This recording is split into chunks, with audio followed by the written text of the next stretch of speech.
महादेव की जय जयकार और चीन के खिलाफ ललकार। कैलाश व्यू पॉइंट से मोदी ने बदल दिया भूगोल। 75 साल में पहली बार ऐसा हुआ। कैलाश मानसरोवर यात्रा के लिए भारत ने ढूंढ निकाला चौथा रास्ता। चीन की सीमा से सटाकर भारत लगाएगा 5G टावर, सरकार बनाएगी होम स्टे।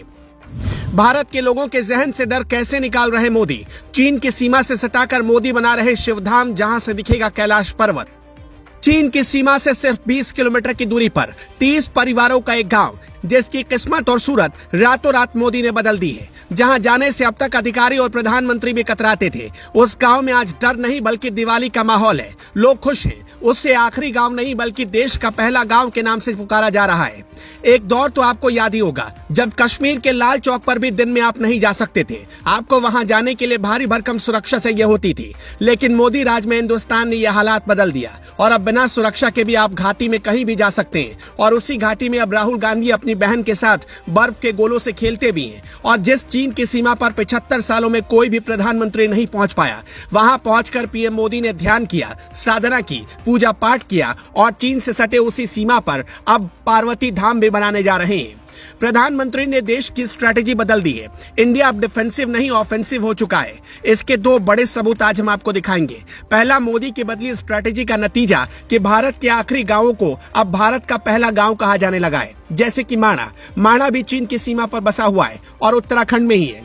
इसी तरह पिथौरागढ़ के जोलिंगकोंग के गुची गांव को भी भारत का आखिरी गांव नहीं बल्कि पहला गांव कहा जाएगा। और 30 परिवार जो यहाँ रहते हैं, इस गांव से चीन की सीमा नजर आती है। यहीं से कैलाश पर्वत भी नजर आता है। पीएम मोदी जब उत्तराखंड के दौरे पर पहुंचे तो सबसे पहले पिथौरागढ़ में कैलाश व्यू पॉइंट से आदि कैलाश के दर्शन किए। फिर भारत चीन सीमा से सटे गुजी गांव गए। बाद में अल्मोड़ा में जागेश्वर धाम पर माथा टेका। पीएम मोदी ने पिथौरागढ़ जिले के जोलिंगकोंग में पार्वती कुंड के पास ध्यान लगाया। वहां से आदि कैलाश के दर्शन भी किए।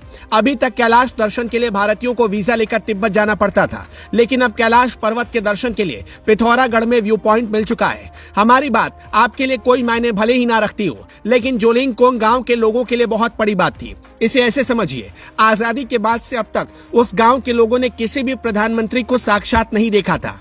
मतलब कोई भी प्रधानमंत्री उस गांव में नहीं पहुंचा था। देश में 18 प्रधानमंत्री हुए, लेकिन अब तक चीन की सीमा से सटे कैलाश व्यू पॉइंट के सामने पहुंचकर पूजा पाठ, साधना और मां पार्वती की सेवा करने की हिम्मत किसी प्रधानमंत्री ने नहीं दिखाई थी, जिसे नरेंद्र मोदी ने कर दिखाया। यहाँ के गुजी गांव में सिर्फ 25 से 30 परिवार रहते हैं, लेकिन उन्हें डायरेक्ट दिल्ली से जोड़ने के लिए मोदी ने खजाना भी खोल दिया और 4200 करोड़ रुपए की सौगात दे दी। गुजी गांव में रंग जनजाति के लोग रहते हैं। यहाँ से चीन का बॉर्डर सिर्फ 20 किलोमीटर है। 30 परिवार वाले इस गांव में पीएम मोदी ने शिवधाम बनाने का निर्णय लिया है। अगले 2 साल में गुंजी गांव की सूरत बदल जाएगी। यहाँ तीर्थ यात्रियों के रहने और ठहरने के लिए होटल और यात्री निवास बनाए जाएंगे। यहाँ होम स्टे बनाए जाएंगे और 5G नेटवर्क पहुंचाया जाएगा। नरेंद्र मोदी ने रंग जनजाति के कपड़े पहने। भोटिया जनजाति को परंपरागत तौर पर रंग कहा जाता है। नरेंद्र मोदी ने जो सफेद परिधान पहना वो रंग जनजाति के पुरुषों का पहनावा है। पूजा पाठ के लिए सफेद परिधान और पगड़ी पहनना अनिवार्य है। गुंजी गांव के लोगों ने खुद से बनाई सफेद भोटिया ड्रेस पीएम मोदी को गिफ्ट में दी थी। इसे रंग बोली में रंगा व्यठलो कहते हैं। रंग जनजाति के लोग सुदूर दुर्गम इलाके में भारत के अघोषित प्रहरी कहलाते हैं। चीन बॉर्डर पर भारतीय सेना तो निगरानी करती ही है, लेकिन रंग समुदाय दशकों से चीन सीमा पर होने वाली गतिविधियों की खबर भारतीय सेना को देता आ रहा है। रंग समाज के लोग दारमा, व्यास और चौदास की घाटियों में रहते हैं। 1962 में जब भारत चीन का युद्ध हुआ तो अब रंग समाज ने ही सेना के लिए दुर्गम इलाकों में रसद पहुंचाया था और रास्ते तैयार करवाए थे। नरेंद्र मोदी रंग समाज के लोगों का ऋण चुकाने पहुंचे थे। वो इस समाज के पुराने मुरीद रहे हैं। 2019 में अपने मन की बात कार्यक्रम में भी उन्होंने इस जनजाति की तारीफ की थी। सनातन धर्म में जोलिंगकोंग के पार्वती कुंड की धार्मिक मान्यता है। शिव पुराण की कथाओं के मुताबिक पार्वती कुंड को गौरी कुंड भी कहा जाता है। इसी कुंड में स्नान से पहले माता पार्वती ने गणेश की रचना की और उन्हें जीवन दिया। माँ गौरी ने गणेश को प्रहरी बना दिया। जब भगवान शिव कुंड के पास आए तो गणेश ने उन्हें रोक दिया। नाराज शिव ने गणेश का सिर काट दिया। देवी पार्वती को जब इसका पता चला तो उन्होंने अपने पुत्र को जीवन देने की प्रार्थना की। भगवान शिव ने तब उन्हें हाथी का सिर प्रदान किया। मान्यता है कि ये सारी घटना इसी गौरी कुंड में घटित हुई। पार्वती कुंड ज्यादा बड़ा नहीं है, मगर हिंदुओं की आस्था से जुड़ा हुआ है। कैलाश मानसरोवर यात्रा के दौरान जोलिंगकोंग और गुंजी गांव बड़ा पड़ाव है। वैसे मोदी के दौरे में भारत ने वो रास्ता भी खोज लिया जिससे अब कैलाश मानसरोवर जाने के लिए तिब्बत के रास्ते की जरूरत नहीं पड़ेगी। वो रास्ता कौन सा है? उत्तराखंड के पिथौरागढ़ जिले की 18,000 फीट की ऊंचाई पर लिपुलेख की पहाड़ियों से कैलाश पर्वत साफ दिखाई देता है। यहाँ से पर्वत की हवाई दूरी सिर्फ 50 किलोमीटर है। इस नए दर्शन मार्ग को इसी रंग जनजाति के लोगों ने तलाशा। करीब 3 महीने पहले उसकी सूचना जब अफसरों को दी गई तब सारा रोड मैप, लोगों के ठहरने की व्यवस्था, दर्शन पॉइंट तक जाने का रूट सहित सभी चीजों का सर्वे हुआ।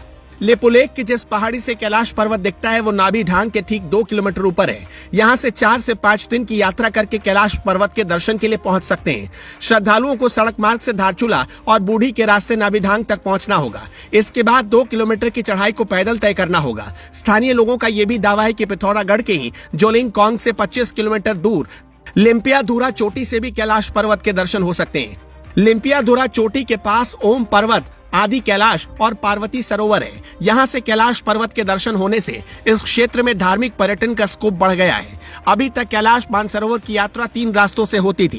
पहला रास्ता था लिपुलेख दर्रा जो उत्तराखंड से होकर जाता है और यहीं से एक दूसरा विकल्प भी खुला है। दूसरा रास्ता नाथू दर्रा जो सिक्किम से होकर जाता है और तीसरा रास्ता काठमांडू से होकर जाता है। इन तीनों रास्तों पर कम से कम 14 दिन और ज्यादा से ज्यादा 21 दिन का समय लगता था, लेकिन नया रास्ता भी अब खोज लिया गया है। प्रधानमंत्री नरेंद्र मोदी के दिल में बसता है उत्तराखंड और उत्तराखंड में 4 धाम की यात्रा, ऑल वेदर सड़क और उत्तराखंड के विकास को लेकर प्रधानमंत्री ने 9 सालों में जैसी कोशिश की, उस पर आपका क्या मानना है हमें कमेंट बॉक्स में जरूर बताइएगा।